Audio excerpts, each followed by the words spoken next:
O alumnado do Centro de Audiovisuais da Deputación sumouse á celebración do 25N organizando unha escape room gratuita e aberta a todo o público.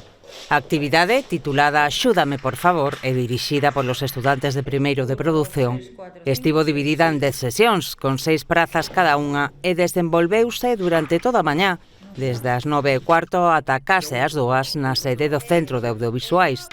Os participantes, pechados nunha habitación, tiveron que ir resolvendo diferentes probas para avanzar na historia e terminala satisfactoriamente. Entre eles, o deputado de Promoción Económica e Social, Pablo Rivera, que quixo sumarse á iniciativa.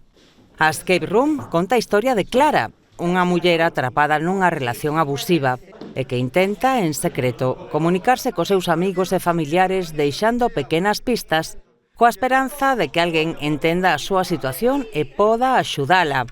A partir deste argumento, os participantes tentan atopar todos os indicios da violencia de xénero que está vivindo Clara, para así axudala a través dos diferentes mecanismos que a cidadanía ten ao seu alcance na loita contra as violencias machistas.